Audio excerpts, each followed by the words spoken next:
Bismillahirrahmanirrahim. Assalamualaikum warahmatullahi wabarakatuh. Jadi insya-Allah kita akan teruskan pembelajaran kita untuk mata pelajaran yang kedua pada hari ini, iaitu tajwid. Tajwid. Jadi kamu boleh buka muka surat 34. 34. Apa yang kita akan belajar pada hari ini? Kita akan sambung iaitu bahagian-bahagian wakaf. Seperti mana yang kamu telah belajar pada minggu-minggu sebelum ini ataupun pada kelas-kelas sebelum ini, Ustaz telah ajar kepada kamu kita ada berbagai-bagai jenis tanda wakaf yang ada dalam Al-Quran. Sebelum kita sambung, wakaf tu benda apa? Wakaf tu ialah tempat-tempat berhenti yang ada dalam Al-Quran. Ada yang berbentuk mim, ada yang berbentuk jim, yang berbentuk sod dengan lam kecil. Jadi ada macam-macam. Jadi yang tu kamu semua dah belajar. Dan Ustaz telah pun bagi contoh setiap satu tanda wakaf itu beserta dengan ayat-ayat Al-Quran yang ada tanda-tanda tu. Jadi untuk hari ini kita nak tengok pula untuk bahagian-bahagian wakaf. Jadi kita ada beberapa bahagian. Yang pertama sekali ialah wakaf ittirari. Wakaf ittirari. Ittirari ni maksudnya apa dia?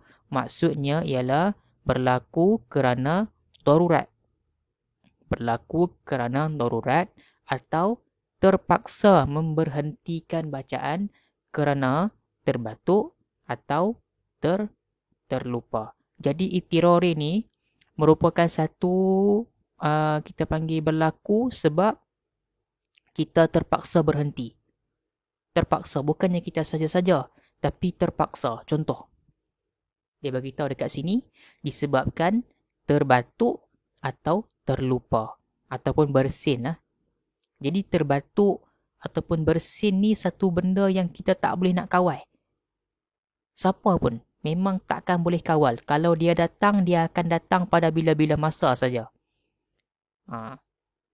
Tapi kalau dia main waktu mana kita tengah baca Al-Quran, contoh kita tengah baca Bismillahirrahmanirrahim. Alhamdulillah. Batuk tu bukan batuk yang kita buat, tapi memang batuk betul. Jadi kita terpaksa stop. Kita berhenti bacaan kita. Alhamdulillah, kita berhenti. Batuk, sebab batuk. Boleh ke macam tu? Boleh. Okay, boleh. Sebab dia beritahu dekat sini hukumnya adalah harus. Hukumnya harus. Maksudnya boleh lah. Sebab benda tu bukan kita saja-saja. Tapi kita terpaksa. Boleh faham? Itu yang dimaksudkan dengan waqaf ittirari. Yang kedua, waqaf ikhtiyari. Tadi yang pertama waqaf ittirari. Yang kedua pula ialah waqaf ikhtiyari. Ikhtiar. Jadi waqaf ikhtiar ini bermaksud berlaku kerana pilihan pembaca itu sendiri. Kita nak berhenti itu atas pilihan kita.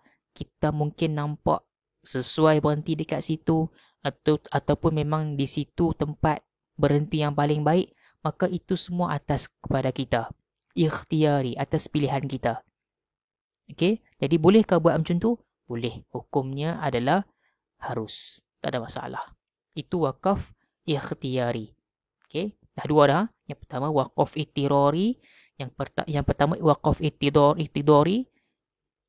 Yang keduanya ialah waqaf ikhtiyari dan waqaf yang ketiga ialah waqaf ikhtibari. Tadi ikhtiar, yang ni iktibar. Ikhtibari. Beza ba dengan ya, tadi ikhtiyari, yang ni ikhtibari. Apa itu waqaf ikhtibari? Iaitu berlaku kerana tujuan menghentikan bacaan kerana mengajar atau menguji.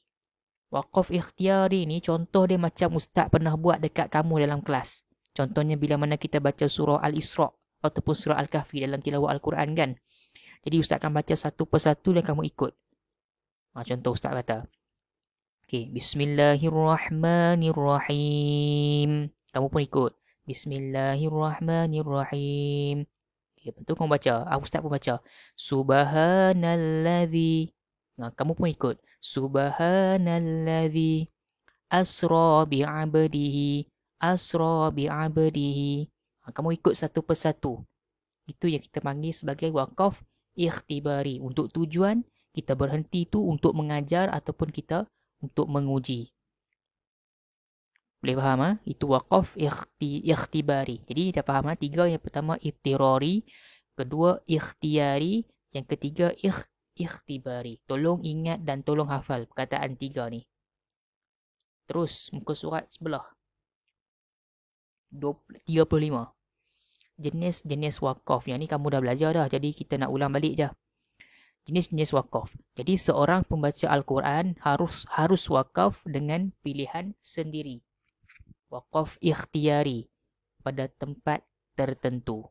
Ya, pada tempat tertentu. Jadi kita dah belajar kan waqaf ikhtiyari ni pilihan kita. Oleh itu, jenis-jenis waqaf yang terdapat dalam bacaan Al-Quran adalah pecahan-pecahan daripada bahagian waqaf ikhtiyari. Jenis-jenis waqaf tersebut adalah seperti di bawah yang kita dah belajar dah secara ringkas minggu-minggu sebelum ni, iaitu kita ada waqaf yang harus dan kita ada waqaf yang tidak harus ataupun waqaf yang tidak boleh. Jadi waqaf yang harus ni ada 3, kita ada tam, kita ada kafi dan kita ada hasan, dan waqaf yang tidak harus ataupun yang tidak boleh ialah waqaf qabih. Kita dah belajar dah sebelum ni benda ni. Baik. Jadi insya-Allah pada muka surat 36 nanti kita akan tengok secara detail ataupun secara terperinci berkaitan dengan jenis-jenis waqaf yang harus, tam, kafi dengan hasan, dan juga waqaf yang tidak harus ini, iaitu waqaf qabih. Itu kita akan tengok pada kelas yang akan datang. Okey. Jadi terima kasih. Itu sahaja untuk tajwid pada hari ini. Untuk latihan nantilah minggu-minggu yang akan datang baru Ustaz akan bagi untuk tajwid. Sekian, wabillahi taufik wal hidayah. Wassalamualaikum warahmatullahi wabarakatuh.